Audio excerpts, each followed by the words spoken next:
Bom dia, bom dia, bom dia, belo domingo para todos nós, com muita luz, com muito sol. E hoje a gente vai aqui trazer um bem-vindo, bem-vinda para o Cairê Marim, neto da Mara. Hoje o assunto que a gente vai começar a conversar aqui na live é um assunto muito importante, talvez um dos assuntos mais tristes do Brasil. A gente precisa pensar, começar a desenvolver estratégias para solucionar um egoísmo e uma maldade que emplaca a nossa cidade. São Paulo deve ser uma das cidades onde essa maldade, essa virulenta e horripilenta crueldade humana se expressa de uma forma e num contraste tão incompreensível. Nem a própria maldade pode compreender essa crueldade que vive a nossa cidade. São Paulo tem hoje uma média entre 29 mil e alguns dizem até quase 40 mil pessoas em situação de rua. Alguns dados expandem isso para 60 mil, 70 mil pessoas sem teto em São Paulo. Pessoas sem dignidade, sem cidadania, pessoas que estão acordando hoje sem saber se vão dormir, como vão dormir, em que calçada dormir, se chove, se não chove, pessoas à mercê de não acordar porque fez muito frio à noite. Nós temos, e o Darcy Costa vai nos explicar um pouco mais disso, 270 mil imóveis sem função social. 270 mil imóveis. Citou o maior número de projeção de sem-tetos da nossa cidade, que chega a 60, 70 mil. Fossem cada pessoa ficasse aí em um imóvel por 3 meses, ainda assim sobrariam casas, imóveis vazios, sem função social. 200 mil. Então, a única coisa que o Bruno Covas, os prefeitos e todos os... Estamos falando só da cidade de São Paulo, a gente não está falando do estado de São Paulo. Então, a única coisa que as pessoas precisam, que se pretendem a ser prefeitos dessa cidade, é deixar de ser cruéis e egoístas. E para eu entender como que isso é tão difícil de se resolver, porque os governantes, eu vou chamar a nossa querida aqui, Mara Sobral, e o nosso querido amigo Darcy Costa, e a gente vai conversar um pouquinho aqui sobre como fazer, como viver nessa cidade, como mudar, como ajudar as pessoas em situação de rua e o que a gente pode fazer para desenvolver. Darcy Costa é membro da Coordenação Nacional do Movimento Nacional da População de Rua. Atua também como palestrante e leva a reflexão e discussão entre os participantes sobre as circunstâncias que levam as pessoas a viverem em situação de rua. Bem-vindo, Darcy! Mara Sobral é presidenta da cooperativa, ex-moradora de rua e como catadora adotou mais de 25 filhos. Hoje protagonista a voz dos catadores e das mulheres negras em diversos espaços de políticas públicas, além de fazer formação para outras cooperativas. Bem-vinda, Mara! Bem-vindo! Emílio, coloca aí pra gente, Darcy e Mara na tela. Bem-vindo vocês. Bom dia, Marcos. Tudo bem, Marcos? Um prazer estar aqui com vocês. Mara, Marcos. Prazer todo Mara, meu, vovó. Darcy. A Mara é vó, hein? Parabéns, Mara. De novo. Mais uma vez. Muito obrigada. Eu sou vó eu já tenho netos, né? Eu já tenho o David, a Cássia, já tenho a Rafaela, e agora nasceu o Cairê, mas tem o Kainan e tem a Iris também. É que o Cairê foi um nascimento, assim, um tanto especial, né? Porque devido à pandemia, nós tivemos que nos programar a fazer medicina doméstica, né? A nos voltar a trazer a realidade do parto em casa, né? Que foi deixado para trás, né? Há muitos anos, e é uma das medicinas mais seguras, mais humanizadas que eu já vi. a maternidade ao lado da mãe, dos irmãos. Foi uma coisa assim maravilhosa, gente. Não deixa eu falar de maternidade, não, porque eu tô bom fresca. Eu vou, Mas a gente vai falar inteira. bastante de maternidade ainda hoje. Mas antes de falar de maternidade, enquanto você vivia, Mara, em situação de rua, você chegou a fazer parte de algum parto? Você pariu nas ruas, algum dos seus filhos, ou não? Eu vi muitos partos, né, na rua, de muitas jovens, e eu tive a Laísa, que é a minha segunda filha, né, e eu tive a Laísa na rua, numa esquina, e quem me ajudou a fazer o parto da Lala foi um morador em situação de rua também. E na época eu morava numa comunidade, e só que eu estava nessa comunidade quando a Laísa nasceu, mas eu não tinha um barraco. Pronto ainda, nem de madeira, nem de alvenaria, eu tinha uma lona puxada e lá eu ficava para garantir o meu lugar caso aquilo ali fosse virar uma moradia, que virou, né, graças à luta das nossas mulheres negras, de todas nós lá na Vila Rubi, e eu vivi 30 anos lá praticamente, e aí lá virou moradia, e eu tive a Laísa nesse processo, mas eu já vi, esse é meu neto, gente, esse é meu neto, Kainan. Eu já vi várias mulheres parir, sim, né? E em casa, sem esse aparato hospitalar, né? E hoje, atualmente, com o que eu vejo do sistema de saúde, da forma que essas mulheres são tratadas, eu valorizo muito mais o parto em casa. Mas quando a gente mora nas calçadas, esse parto se torna mais difícil. Não só pelos riscos de infecção, de exposição, mas pelo risco também do sequestro do seu filho, né? Porque quando você tem um filho em situação de rua, você também corre o risco de que ele seja sequestrado pelo sistema, né? Ele sequestra os seus filhos, porque automaticamente, quando você tem uma criança na rua, eles dizem que você não tem condições, que você foi negligente, eles colocam várias coisas para poder sequestrar, porque não é acolher o nome, né?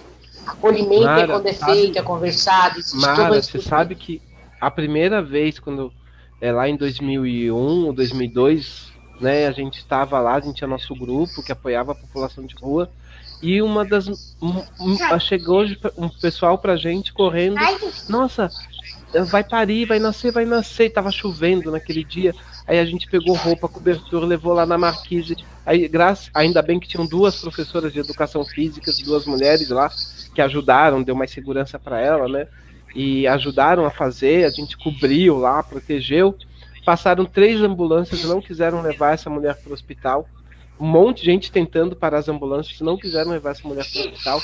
E aí a gente colocou ela para dentro da nossa ONG e tal, ela pariu lá, cobriu o menino, ficou lá uns dias, e ela quis voltar para a pracinha que ela morava. Ela voltou, a assistente social veio nos cobrar ajuda para criança ir para um abrigo. E a princípio, né, foi lá falar, olha, por que não coloca a criança no abrigo? Ela falou, não, quero cuidar do meu filho. E aí foi a primeira vez que a gente percebeu esse sequestro. Daí a assistente social, não, mas a criança não pode ficar aí, senão a mãe vai ser presa, vai ser punida por ausência. Aí a mulher ficou doida, virou uma fera. Falei, meu filho, vocês querem tirar ele de mim? Aquilo fez uma confusão, assim. Eu falei, gente, esse Estado quer cuidar da criança e não quer cuidar da família. Quer jogar o adulto fora, como faz isso, né? E depois vem com um monte de discurso que tem que incluir a pessoa de volta à família. É uma confusão isso. Darcy, como que é isso, gente? Como que é essa história? Essa questão nem sempre o retorno à família é a melhor opção. Claro que se for, né, a melhor opção é até que aceitável. Mas na maioria das vezes, isso digo a maioria, porque os que ficam com a família é muita exceção. Saem da rua, porque é assim que funciona a assistência, né? Ela vai tentar depois de ela sempre perguntar por que você está na rua, né? Aquela coisa toda, ela sempre quer te mandar de volta. Darcy, tem um ruidinho, eu vou desligar o meu microfone, Mara desliga o seu, vamos ver se é o nosso que está vazando, Mara? Porque tem um ruidinho aí no Darcy, vamos ver se Melhorou? Então, Max, é isso, né? A opção de retorno à família, né, ela não é nem sempre a mais viável, né? Por isso que eu trabalho muito com um conceito do Dr. George Breuder, que ele chama de ancoragem, né? A importância que haja essas ancoragens. Essas ancoragens são as redes, né, do serviço público, né, intersetoriais, que vão dar esse suporte para que o sujeito alcance a autonomia. Porque, em sua maioria das vezes, eu digo isso, porque as pessoas que estão em situação de rua, ela vem de um histórico já de grande sofrimento, um histórico cultural, né, que você conhece, está ligado à questão racial, o empobrecimento, entre outras coisas, que é uma herança que a gente traz desde a libertação dos escravos, né? E a falta de oportunidade, entre outras coisas. Então, em maioria, essas famílias são pobres. Elas não têm muitas condições de manter, né, pessoas que estão sem geração de renda. Isso cria conflitos. Por isso que o motivo da ida à rua, né, não é apenas um motivo, ou por causa de um outro motivo. É um conjunto de motivos que faz com que a pessoa vai rompendo laços, vínculos, né, com o trabalho, com a família, com os filhos, entre outras situações, e chega a esse estado, né, de exclusão social total, que são as calçadas, as marquises, as ruas, né? E o serviço de assistência social, que também é um serviço, aqui em São Paulo, nunca se respeitou a tipificação, serviço de acolhimento. Eles acordam em torno, são verdadeiros galpões, que poderíamos chamar assim, das antigas senzalas, né? Onde os negros dormiam amontoados, depois de um dia de trabalho na lavoura. Hoje a gente vê isso dentro dos serviços sociais, muito insalubres, né? Uma fila de quase 100, 200, 300 pessoas para o almoço, para o banho, enfim, contaminação de doenças tuberculosas, entre outras, e agora soma-se o Covid-19. Então, a gente tem um colapso, né, dentro do serviço, porque eles não conseguem acolher a todos, não conseguem. O serviço lotado, ainda a rua fica muito cheia de gente, de pessoas. No isolamento, só a rua ficou na rua. Dá para se ver nitidamente os serviços provisórios que foram instalados, banheiro, chuveiro, acesso à água nas ruas, né, por conta que a população não tem para onde ir, elas continuam nessa situação da rua. Isso é importante. A gente entender, assim, primeiro, durante a pandemia, o que foi feito para proteger e salvaguardar a vida e a dignidade da população de rua? Em relação ao isolamento, nada. Não houve isolamento. A rua permaneceu coletiva, aglomerada, como sempre. Não houve proposta. Eles conseguiram 200 vagas de hotéis que abrigaram alguns idosos, né? Apesar que o Estado trouxe essa obrigatoriedade, né, do poder público, do chefe de governo, fazer requisições dos hotéis, mas não chegaram a usar dessa autoridade. Abriram alguns editais aqui em São Paulo e conseguiram aí 200 vagas até o presente momento. 200 vagas em relação à quantidade de pessoas que se tem na rua é irrisório. Então, a gente precisa reformular toda essa política de assistência social etapista, né, e mudar para um conceito de moradia primeiro, que é a primeira necessidade. É possível, sim, existe experiência. O Ministério da Mulher, da Família e Direitos Humanos já tem essa proposta que foi construída através da coordenação intersetorial de políticas para a população em situação de rua, o CIAMP Rua, junto com a sociedade civil, o modelo de moradia. A gente tem na cidade um grande espaço que não está sendo utilizado dentro da cidade de São Paulo.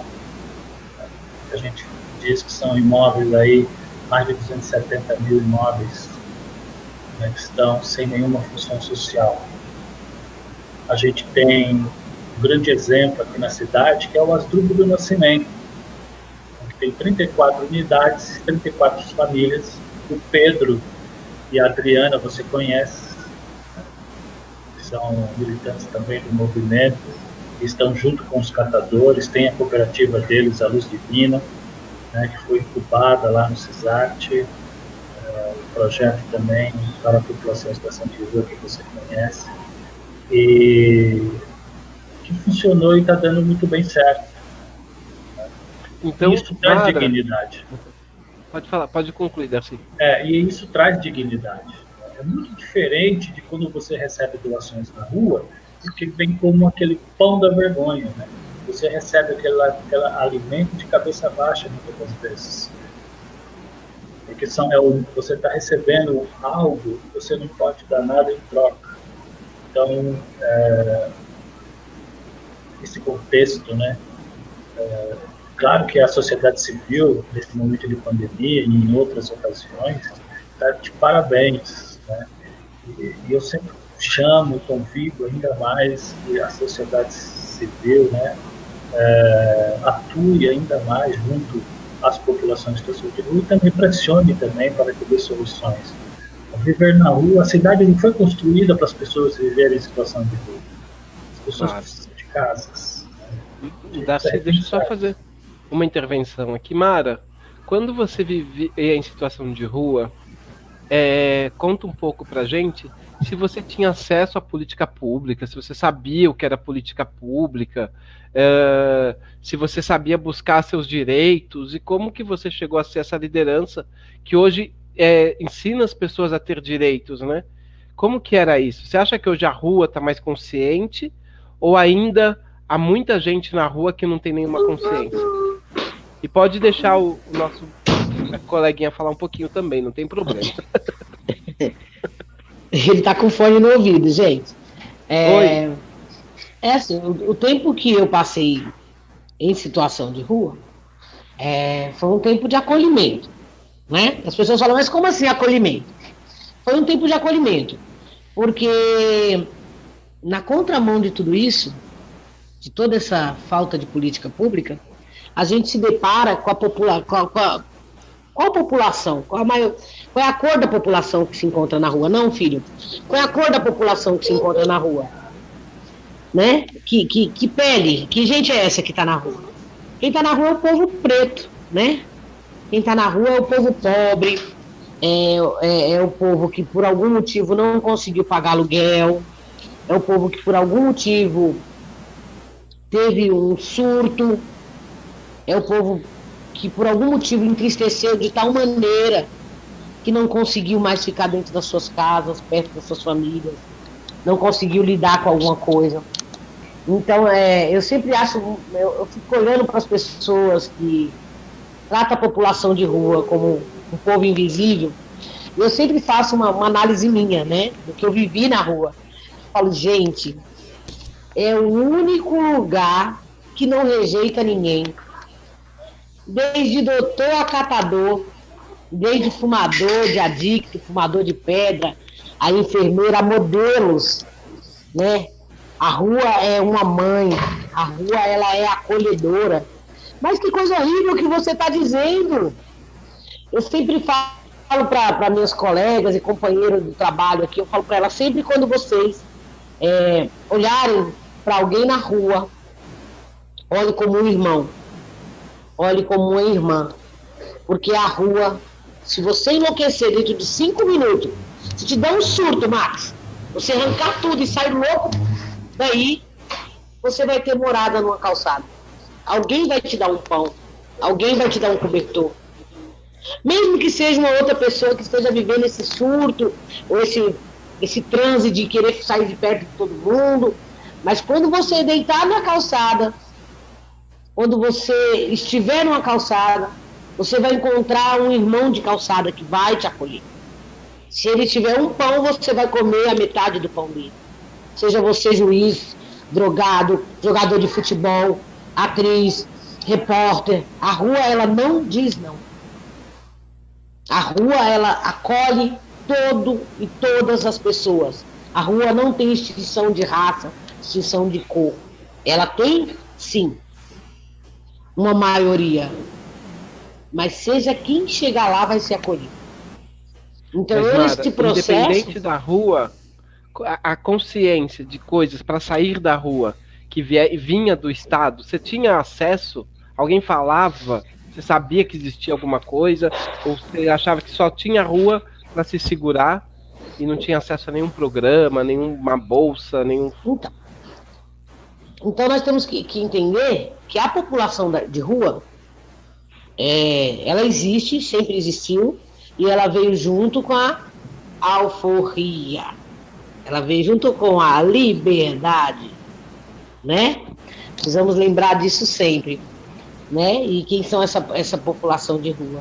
E falar de política pública na rua é muito difícil discutir. Hoje nós conseguimos, né? Levar o Darcy, tá aí, sabe? Hoje nós conseguimos sentar com algumas pessoas que se encontram na rua e falar sobre a população de rua, e falar que nós somos uma categoria, e falar que nós somos também, fazemos parte dessa política, que fazemos parte desse sistema, e que nós não podemos ser descartados. Hoje nós conseguimos trocar essa ideia. Mas quando eu estava lá, eu não sabia que era o meu direito ter política pública.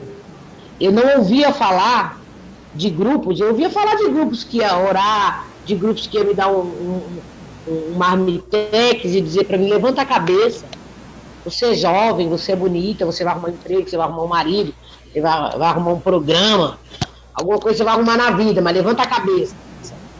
E a pessoa faz um discurso desse com um prato de comida, quer que você levanta a cabeça, é complicado, né? É complicado. É difícil. É difícil a pessoa primeiro fala, né? Dá várias opções que não é a que você quer, e depois ela te oferta um prato de comida. E aí eu nunca ouvi falar, eu sempre vivi essa humilhação, né? Eu tive mãe, né? Eu tenho mãe. Minha mãe não está na terra, mas minha mãe está onde quer que ela esteja, onde ela quiser escolher o ela tá lá. E ela sempre me ensinou a força do trabalho. Então a minha ida para a rua foi uma consequência de situação. Eu tinha minhas irmãs, eu tinha minha família distante, mas eu não consegui ser enquadrado em nenhum grupo, eu não consegui ficar em nenhum espaço, por causa de toda essa... né? Porque a gente não sabe, mas tem alguma coisa dentro da gente que pulsa pelos nossos direitos, né? Tem alguma coisa que está dentro de você, quando você nasce, que já vai te caminhando a descobrir quem você é e o que você vai fazer. Então, sempre quando eu estava na rua, eu nunca ouvi falar de que existia política pública, de que eu tinha direito a um recomeço, até por eu ser muito nova, e que eu poderia recomeçar com toda a infraestrutura de um município. Eu nunca ouvi e também hoje não vi. E quando começou essa estrutura? Mas quando você começou a saber que poderia brigar pelos direitos? Onde foi que você começou a falar assim, nossa, a gente tem direito a brigar pelo nosso direito? Tipo... Não, brigar a gente aprende cedo. Brigar na espreita aprende cedo. Brigar aprende cedo. Brigar foi minha plataforma de vida. Então eu já sabia brigar. Eu só não sabia como brigar e pelo que brigar. Mas brigar eu sempre soube. Porque, né, minha família, escrava, a gente já traz essa hierarquia, né, essa ancestralidade, na verdade, que vem dentro de cada um de nós, que estamos nessa situação de luta, a gente já tem isso dentro da gente. Então eu sempre soube brigar. Mas quando eu tive o despertar, né, quando meus olhos abriam, minha mente firmou, e eu sabia que a lança que eu carregava numa mão tinha um alvo. E aí quando eu descobri quem era o alvo, nunca mais eu acertei ninguém errado. Porque eu vivia nessa, sabe? Poxa, o Darcy é da população de rua, mas não conseguiu isso, aí eu ia brigar com o Darcy. Mas o Max, aí eu ia brigar com o Max. Mas eu ia brigar com, sabe, com quem eu não tinha que brigar? Porque o sistema faz você acreditar que é de quem está do seu lado é que é o errado. É o cara que está te fudendo. Mas quando você olha e vê tudo que está de um lado, do outro, e você olha no seu entorno e você percebe que você é a maioria, aí você fala, porra, meu alvo não é ele, nem ele, meu alvo é aquele. Meu alvo tá lá em cima, de terno e gravata. Darcy, e aí você começa a mirar. Foi aí que eu descobri, Marcos. Quando eu consegui mirar em quem eram os meus adversários, eu falo sem medo, os meus inimigos, porque quem mata meu povo, quem humilha o meu povo, quem me humilha e humilha todos os meus, são os meus inimigos. Então eu falo isso sem medo, porque tem uma guerra declarada, a pena de morte já foi dada a sentença. Então, eu já sei de que lado eu estou nessa briga. E aí, quando eu descobri de que lado eu estava, foi importante, porque eu comecei a batalhar pela política pública, comecei a querer ouvir, comecei a querer aprender, comecei a me colocar numa situação de escutar para saber quais eram os passos que eu ia dar. E aí foi isso que me trouxe ou não me trouxe. Pois é, e quando a gente tiver esse número de quase 29 mil pessoas em situação de rua e 270 mil imóveis sem função social, o que você diz que essas pessoas são inimigos, não dá para continuar pensando que apenas é uma questão de diálogo. Quem senta numa mesa de prefeito tem esses números na mão. Quem senta na mesa de governador tem esses números na mão, e quem senta na mesa de presidente tem esses números na mão. E não dá para falar, isso daqui é um problema muito difícil de resolver, né? Então, assim, e não dá mais para a gente aceitar desculpinhas, é fato. Darcy, conta um pouco para a gente também como você conseguiu. Você passou um tempo em situação de rua também. Hoje você também coordena aí o Movimento Nacional da População de Rua.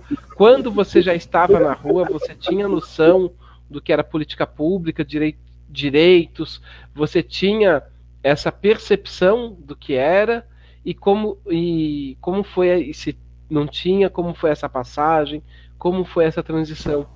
Só para lembrar, antes da resposta do Darcy, essa é uma live para ajudar a Ação Catadoras, que é a Mara Sobral e a Dona Teresa. Elas têm projetos muito lindos, projetos que, quando a gente apoia esses projetos, a gente está ajudando a melhorar não só a qualidade de vida dessas pessoas, mas a qualidade de vida da cidade, porque são cooperativas de catadores, são famílias. A Mara adotou 26 filhos e a Dona Terezinha 45. Quando a gente começou a fazer o documentário, já aumentou esses números, é muita gente.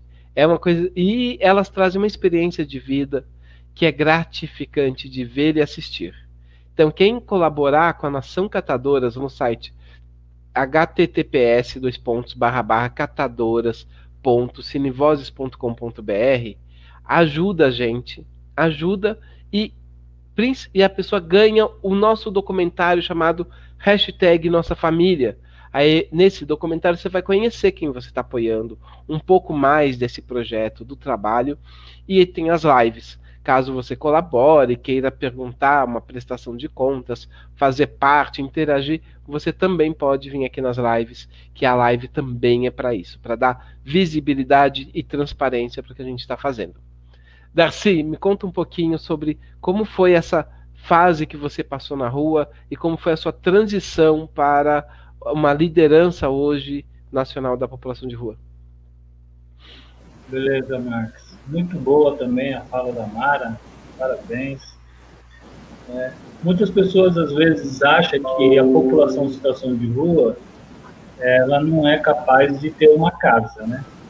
Por várias razões. Ele olha o estereótipo da pessoa, porque a pessoa está na rua, está suja, né? Porque bebe ou fuma, e aí cria todas essas... Mas são tudo falas que ela vem já incorporada dentro de uma cultura racista, preconceituosa, mesmo no sentido de negação mesmo. Porque para nós, que viemos de uma descendência de um povo que foi escravizado nesse país, para nós, tudo é não, tudo é negado. Como disse muito bem a Mara, A gente foi abandonado depois da libertação dos escravos, a gente ficou abandonado. E o negro sempre gostou de trabalhar, sempre foi trabalhador, né? Alguns acham que a população de rua é preguiçosa, muito pelo contrário. A população rala desde a hora que acorda, o dia inteiro ralando, né? A população, ela não é... E outra, a rua não tem atrativo nenhum. Muito pelo contrário, as pessoas estão na rua porque elas não conseguem achar a porta de saída. Hoje eu não estou mais em situação de rua, né? A Mara também não está, o Pedro, a Adriana também não está, você também, né, Max? Que deve ter passado também pela situação da rua, conheço um pouco sua história. A dona Tereza que abraçou muitas meninas e meninos, né, e que criou como filhos. Então eu conheço algumas pessoas que viveram em situação de rua e que lutaram muito para sair da situação de rua. Não é fácil. A saída da rua não é uma exceção, aliás, não é a regra, é a exceção.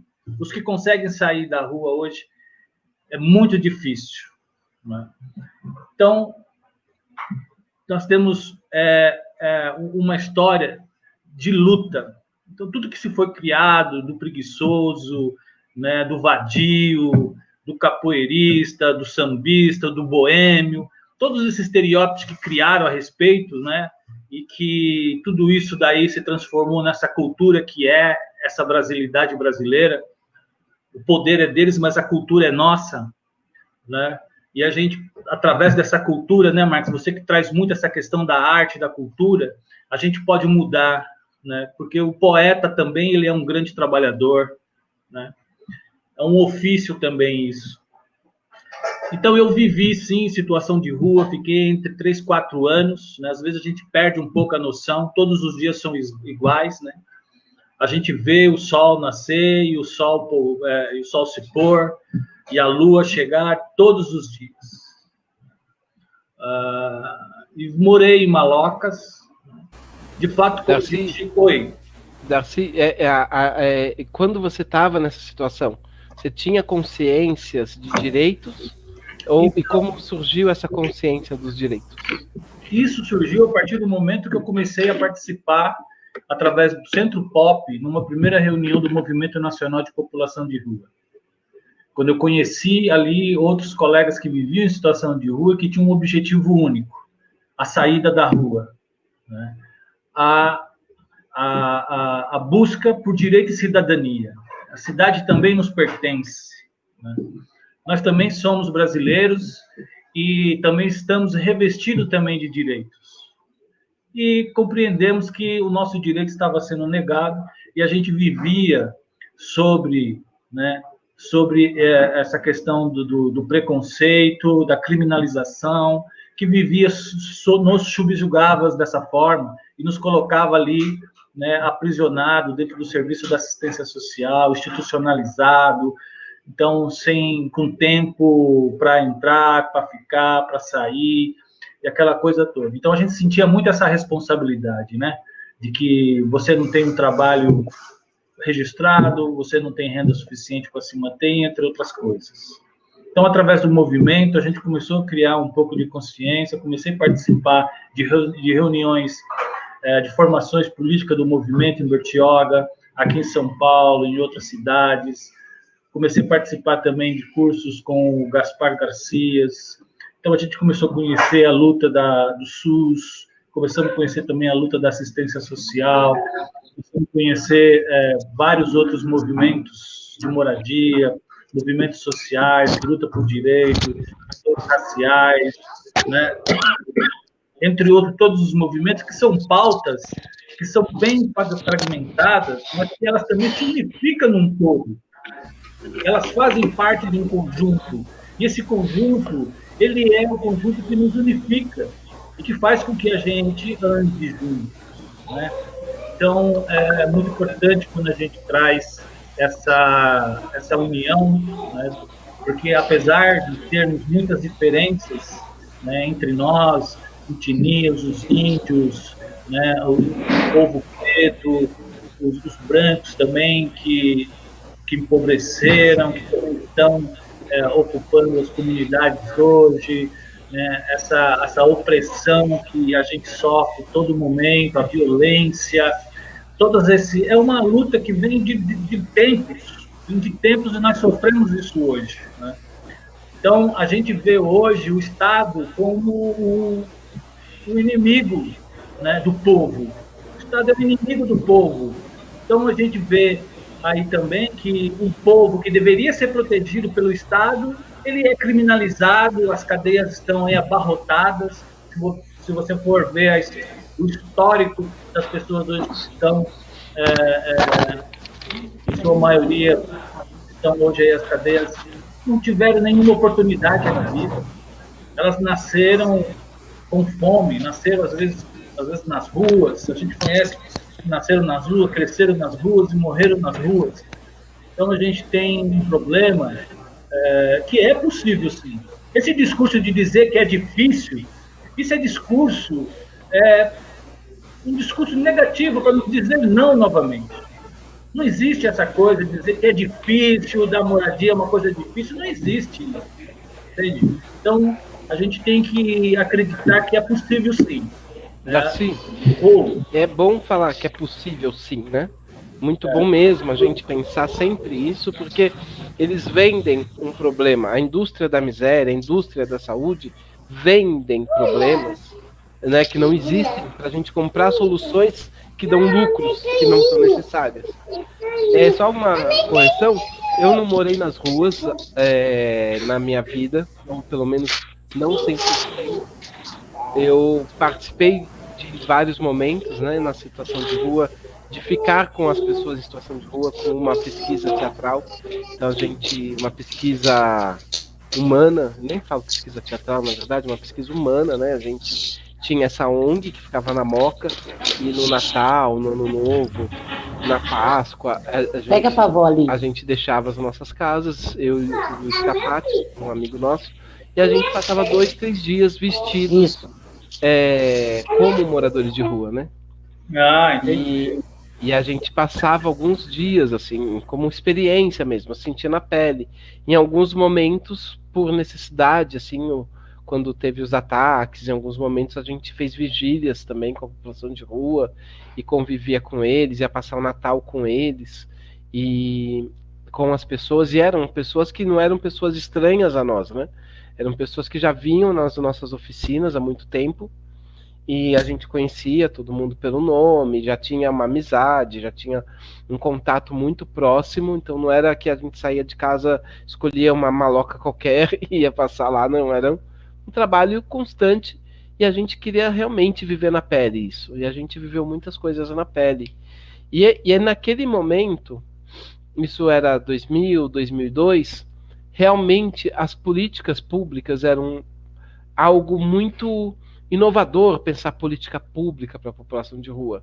Não sei se era para gente ou se não existia antes, mas quando ia falar com as pessoas, era muito difícil, tudo que se falava era em albergue, em albergue, em albergue, né? E a política que existia eram albergues, né? Albergue, e tudo era muito no sentido da caridade, a dignidade, oferecer dignidade. Parece que a elite desse país não sabe o que é oferecer dignidade às pessoas, em nenhuma circunstância. E aí a Mara, a Mara, quando ela fala que a rua é acolhedora, é tão constrangedor para quem não mora na rua perceber que eles não são acolhedores. Essa é uma frase de muito constrangimento para o poder público, porque diz que o poder público não é acolhedor, diz que as escolas não são acolhedoras, diz que os centros de saúde, os postos de saúde não são acolhedores, diz que a Coab e o CDHU não são acolhedores. Se fossem, não existiria esse número de 270 mil imóveis sem função social para 29 mil pessoas sem casa.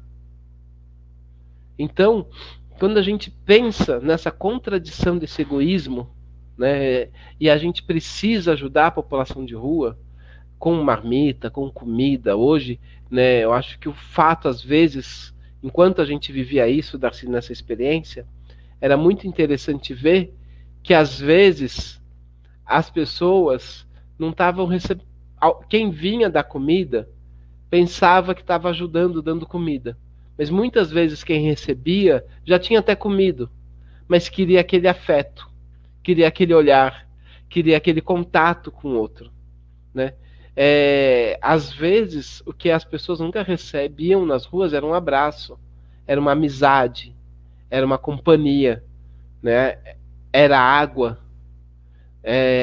Crise da água na rua, é muito raro você ter água limpa para as pessoas em situação de rua.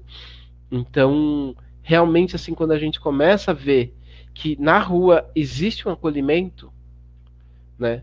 E esse acolhimento contrasta com todo o egoísmo da nossa política pública. Eu quero ressaltar que qualquer pessoa que mora na nossa sociedade que seja omisso a esse número é cruel. É cruel. Né? É uma crueldade que nem a maldade compreende. Ter 30 mil pessoas em situação de rua e 270 mil imóveis vazios. É cruel. Não tem outra palavra. Não é amigo de ninguém. Não é inimigo. É alguém que não quer resolver o problema. Né? Não dá para tolerar e ter muito diálogo não com isso, com esse escândalo. Isso é um escândalo. Né? Devia ser um crime até de genocídio. Ficar um dia assim a mais. Mas só para a gente pensar, Mara e Darcy, estamos em eleições, né? Estamos em eleições. Inclusive, o Tião Nicomedes vai ser candidato a vereador, que foi o escritor do Diário do Carroceiro, a peça que eu acabei produzindo. É uma pessoa em situação de rua. Vamos ver se ele consegue colocar o dedo na cara aí dos prefeitos que se elegerem, se ele ganhar, que consiga cobrar essa solução. Como que a gente vai cobrar dessas pessoas? Qual que é a solução para colocar no poder público essa urgência? Temos a solução, temos a demanda, vocês têm 30 dias para resolver essa parada. Como que a gente faz isso, Mara?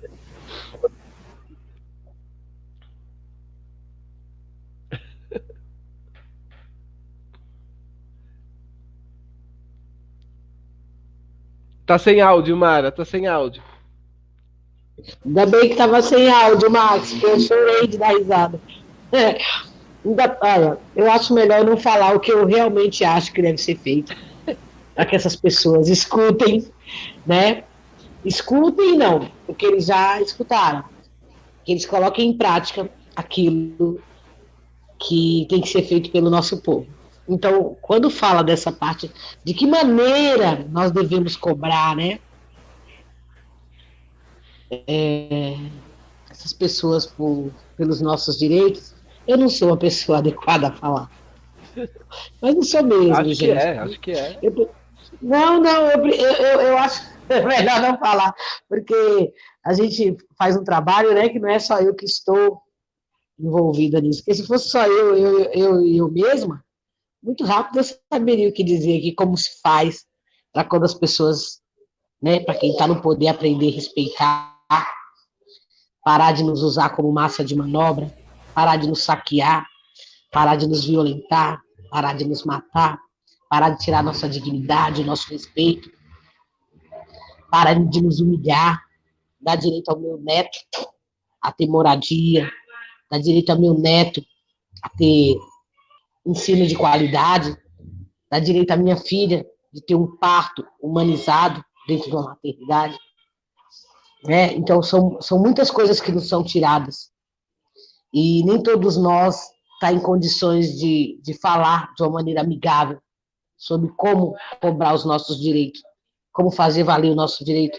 Eu me coloco numa dessas pessoas que não consigo falar amigavelmente sobre como deve ser feito para garantir esse direito que me foi tirado 50 anos. E hoje eu tenho meu neto, né, que eu fiz todo um ano, eu e a minha filha e minhas filhas, Nos programamos para trazer essa criança ao mundo, porque sabíamos que o Estado não tinha condições. Sabíamos que a saúde poderia nos tirar, ele poderia colocar a vida dele em risco.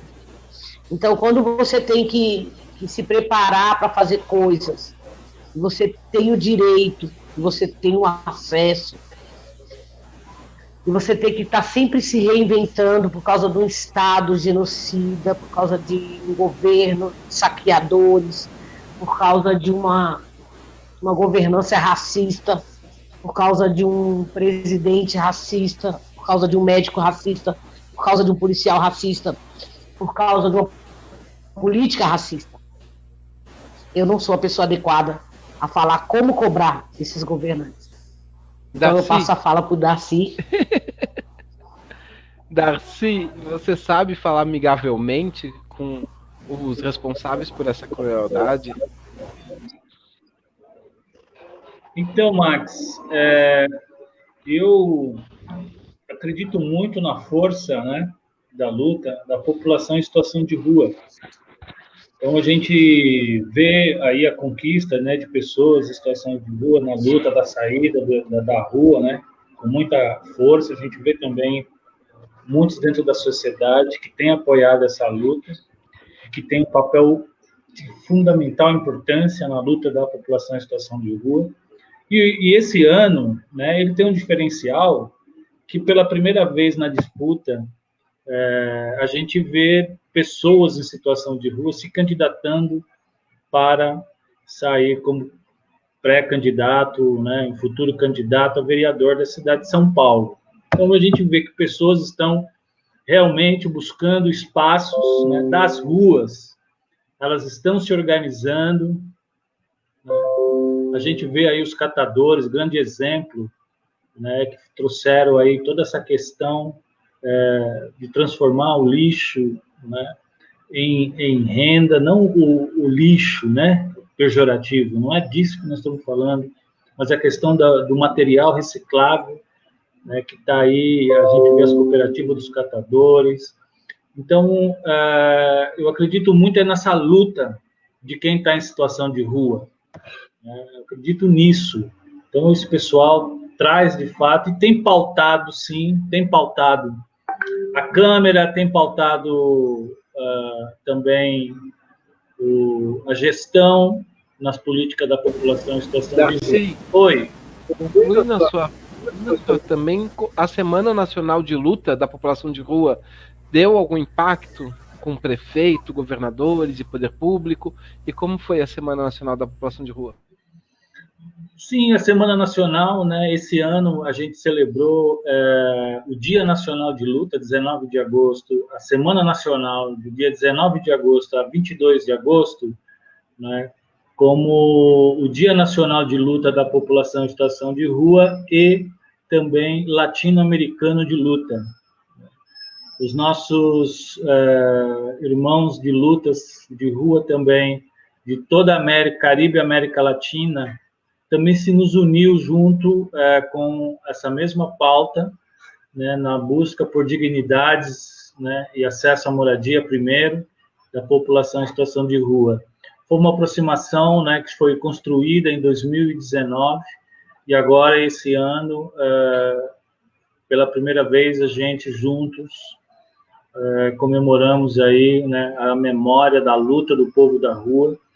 E é uma alegria e também uma tristeza, né? É uma tristeza pelo sangue da população de rua que tem sido derramado, né? E também é uma alegria porque a gente vê que a população de rua, a nível nacional e internacional, né, estão se unificando pela sua busca do direito e da dignidade, né? Então, todos têm direito a uma casa, a uma família, a uma vida, né, a exercer a sua fé. A gente tem aí o candomblé, que traz é único no Brasil, né, que traz essa unificação, essa união, né, que é isso que é importante, né, o respeito a diversas culturas, modos de ser, que a gente não pode ver isso como uma divisão, mas como um espectro da luz, né, que tem várias cores, mas quando elas estão todas unidas, ela tem uma única cor, que é o branco. E então nós somos assim, temos diversas cores de pele, somos negros, brancos, amarelos, vermelhos, mas todos nós somos seres humanos. Então a gente precisa ver isso não como um motivo para nos odiar. Então eu acredito que a humanidade, ela evolui, ela tem que evoluir. A gente, através da luta, que é o lema desse ano, né, entre a vida e a morte, a luta é mais forte. Então a gente acredita muito na luta, nós vamos pautar sim, os vereadores que forem eleitos, nós vamos pautar, o prefeito que for eleito, nós vamos pautar, porque a situação da rua, ela não tem como jogar isso para debaixo do tapete, né? Está muito visível hoje, a gente precisa de uma solução, né? Então vamos nos unir força, proposta, orçamento, para a gente resolver essa questão. Darcy, você falou entre a vida e a morte, como que é o lema? Entre a vida e a morte, a luta é mais forte. A luta é mais forte. E me conta uma coisa, Darcy, vamos... quando a gente pensa em vida, né? Vida, a gente tem o primeiro ponto da vida, né? Que é o nosso nascimento. Nosso nascimento, ele traz muito de nós, né? Eu vi muita gente se preparando para ter filhos e toda a indústria se organizava para aquela criança nascer. Então, o cidadão A, ele chegava na empresa dele e falava assim, não, minha esposa está grávida, a gente vai ter um bebê daqui a mais ou menos tantos dias. Aí o gerente dá uma planilha para ele dos dias que ele pode tirar a licença paternidade. Aí a mulher vê lá na empresa o tempo que ela vai poder, o médico vê o tempo que ele vai poder fazer a cesariana, e aí, de repente, nasce uma criança que não foi ouvida no tempo dela, mas que nasceu no tempo que todas as empresas, indústrias e os hospitais e todo mundo na agenda dos outros, menos a agenda de quem está chegando no mundo.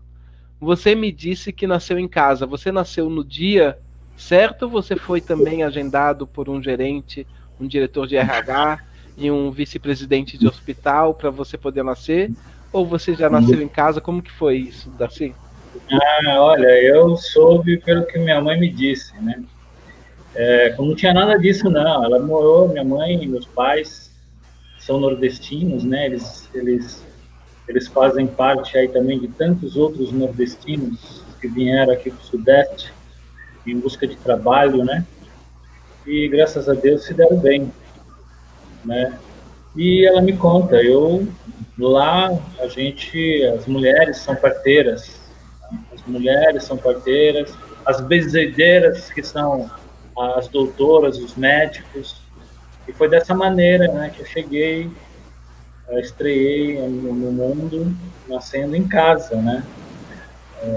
Meus irmãos não, minha irmã, todos nasceram no hospital de então. Eu fui o único que nasci lá no Nordeste, todos eles nasceram aqui em São Paulo, vim de lá com 2 anos de idade, eu faço parte daquela música, né? Eu vim de lá pequenininho, então quer dizer que eu carrego toda essa história, adoro ouvir Luiz Gonzaga, né? Que traz toda essa história da migração nordestina, né? Da luta do trabalhador, um povo muito trabalhador, não tem medo de trabalho não. Mara, me conta uma coisa, Mara. Todas as fêmeas da natureza, os cachorros, os gatos, os hamsters. Eu tô com um casalzinho de hamster aqui que pariu 4 filhotes. Nenhuma espécie precisa de 50 machos para parir, né? Porque quando na nossa sociedade a gente pensa em ter um filho, você precisa de uma indústria, 50 médicos, 30 enfermeiros, etc. Por que o corpo da mulher humana não pare naturalmente como o corpo dos outros seres que habitam o planeta? Explica pra gente, Mara. Fala um pouquinho dessa questão do parto pra gente.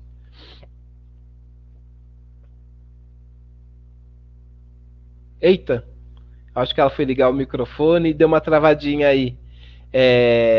A Mara, você tá ouvindo? Acho que ela vai entrar daqui a pouquinho. Viu, Darcy? Essa é uma dúvida engraçado, né? Porque você contando a história em que você nasceu traz uma reflexão pra gente, né? Tipo, por que que, por que que o corpo da mulher é controlado dessa forma? Opa, Mara voltou. Opa, Mara, o seu áudio. Tá sem áudio, Mara. Tá sem áudio. Mara sem áudio.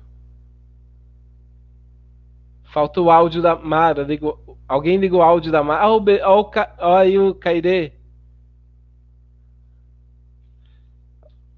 Ó o Cairê aí, gente. Cadê o Cairê Marim? Tá ligado o áudio não, Mara? A Mara tá tentando falar com a gente. Estamos sem áudio. Cadê a Raquel, a Lala aí pra ligar esse áudio da Mara? O microfone. Emílio, vê se consegue liberar o microfone dela aí. Dá pra liberar daí?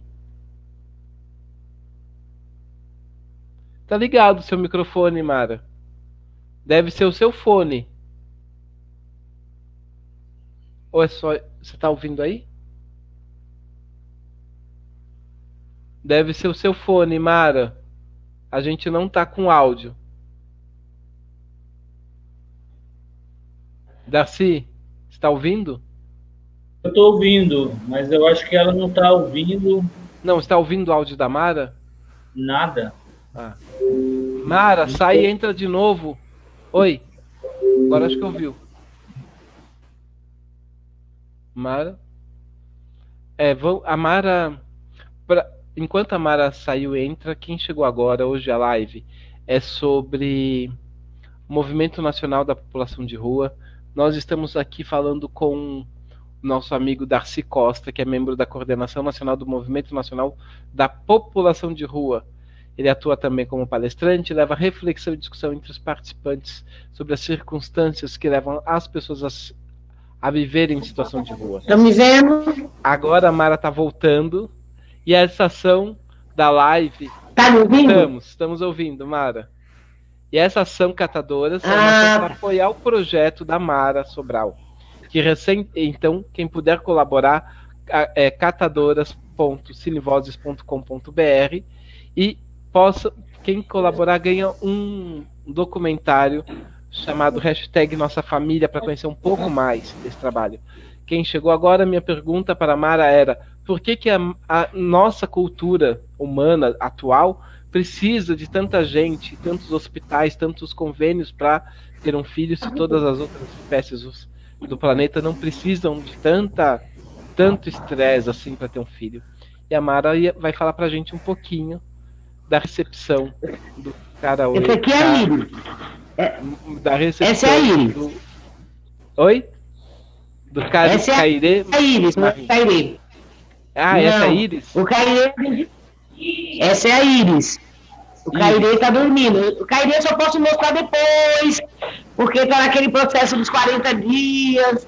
Tem toda a nossa, né? A nossa questão da nossa religião que não permite. Mas existe, na verdade, Max, uma indústria de exploração do corpo da mulher, né?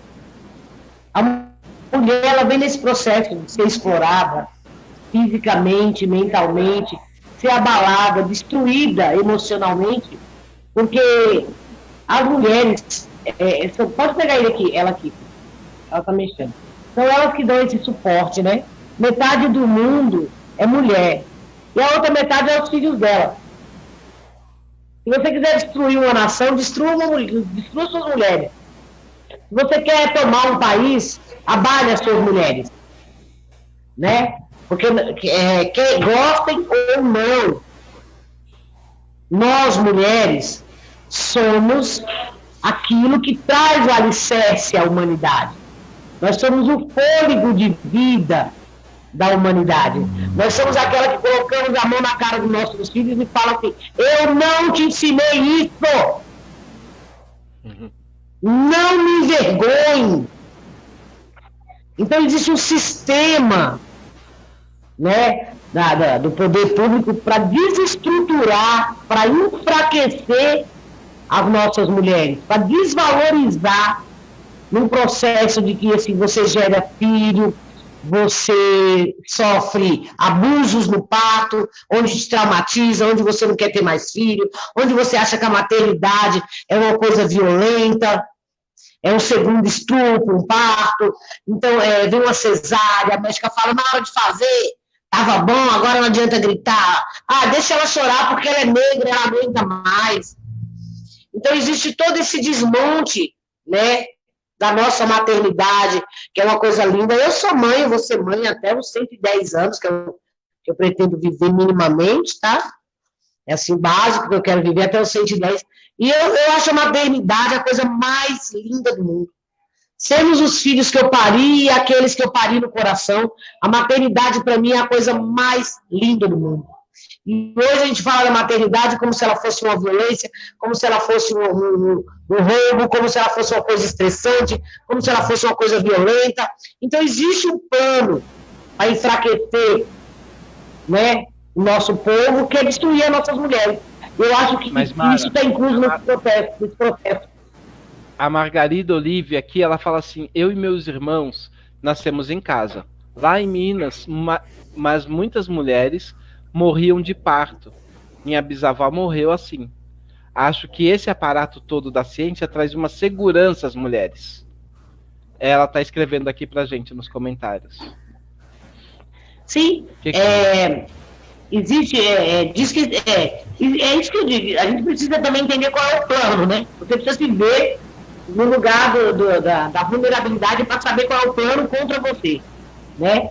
Então, eu acredito que esse aparato que trouxe essa segurança, que as mulheres no passado morreram, elas não morreram porque não existia um hospital. Elas morreram porque elas não se conheciam. Elas não sabem quantas horas pode durar uma contração de um parto. Elas não têm acesso a exercícios que facilitem esse parto. Elas não têm acesso a uma boa alimentação. Então, não é o aparato do hospital que te traz a garantia. É toda a estrutura. Por exemplo, minha filha teve um parto em casa, com todas as mulheres negras, aobes pretas, que são mulheres negras que fazem parto em casa. E ali elas trabalharam, elas vieram um mês antes, elas trabalharam a respiração, elas trabalharam o exercício, elas trabalharam a luz, elas trabalharam a alimentação. Então, o que nos falta é o conhecimento, é o acesso a esse direito. E elas conseguiram fazer tudo isso através do quê? Né? Através do conhecimento, através da unidade, através da NABRES, que faz parte desse coletivo, lá do Capão Redondo, conhecer Laís, a gente fala que precisa elas virem. Então, existe todo isso. E não as mulheres não morreram porque pariram em casa. Morreram porque não tinham acesso ao conhecimento do próprio corpo, do poder da maternidade, do poder de gerar e parir um filho. Porque senão eu falo horas. Se falar de parir, eu fico até 5 horas. Mara, você sabe que alguns pontos na nossa cultura, eles são muito caros, né, pra gente. Então, um ponto deles é o vestibular. O vestibular, ele é um sistema que ilude as pessoas, né, a ser alguma coisa que não serve para nada. Então, o primeiro que passa no vestibular, ele não é capacitado para trabalhar em lugar nenhum, né? Ele só é o primeiro do vestibular. Mas ele ainda não tem uma formação para fazer nada na sociedade, de fato. E é uma exclusão, é só para dizer que alguém não pode ir para a faculdade, né? Que é segundo direito.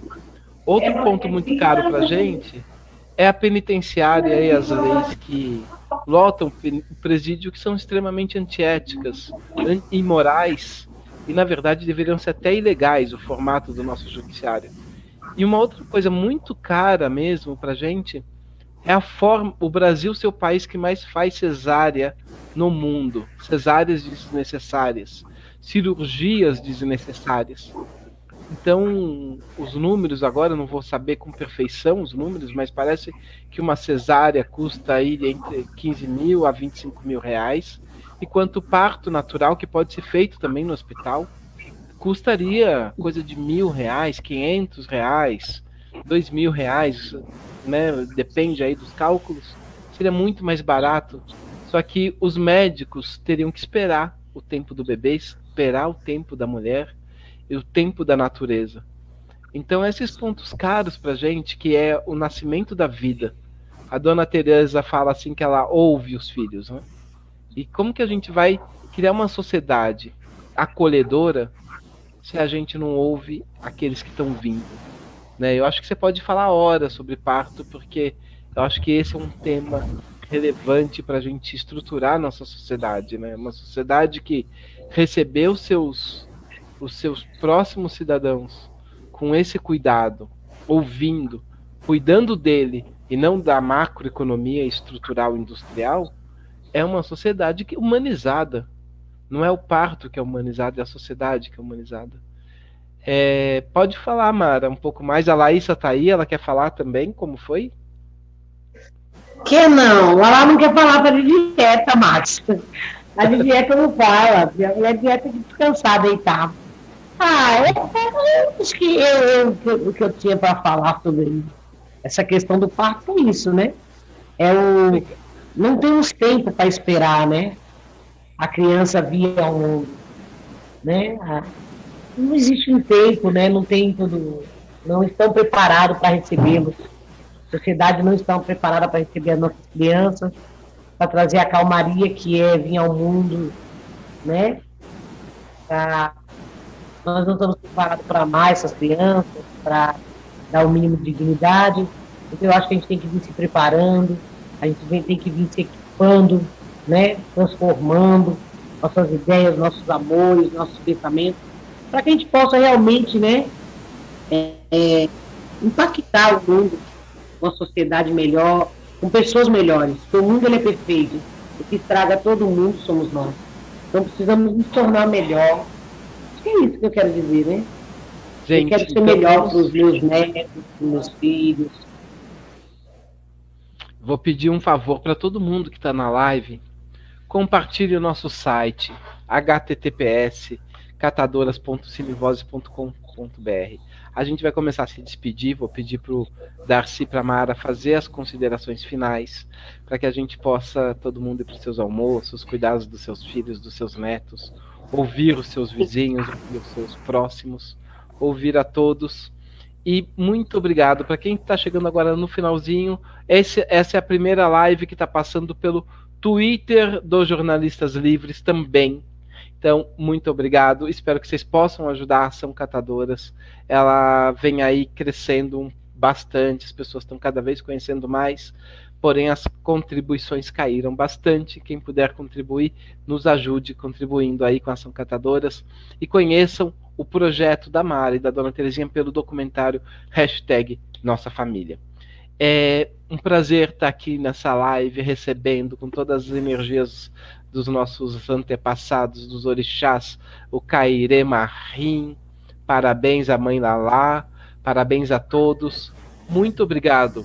Essa live onde a gente pôde passar um pouco pela situação da população de rua, que é urgente que se coloque o poder público no seu lugar de cruel quando fala de população de rua.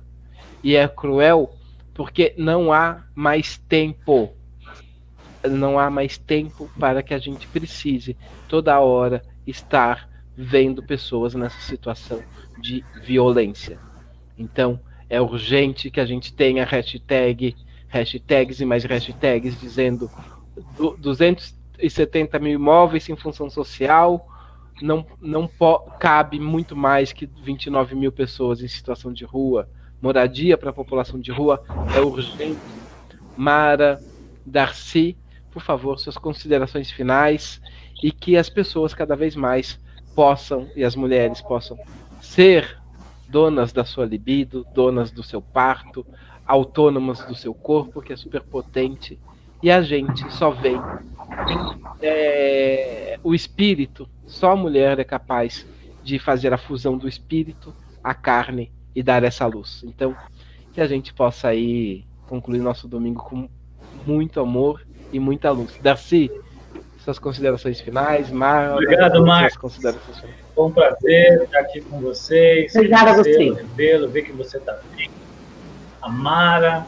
Parabéns, Mara, mais uma vez, vovó. Né? Eu acho que a gente só tem que brindar a vida na sua integridade, né?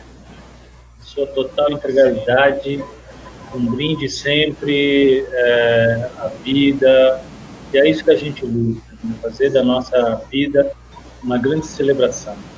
Muito obrigado a todos e todas, um grande abraço. Um abraço, muito obrigada a todos que nos ajudaram a trazer o Cairi no mundo, nos fortaleceram, contribuíram, nos nutriram. Um abraço a todos, meu agradecimento a todos vocês, a toda a nossa família. E é isso, entrem no site, contribuam, fortaleçam, né? E dê voz àqueles que estão silenciados pelo sistema, pelo processo de execução, que nós estamos vivendo um processo de execução da população de rua. Então, um ótimo domingo a todas, a todos, um abraço e até a próxima live. Tchau, gente. Um abraço e que entre a vida e a morte, a luta continue cada vez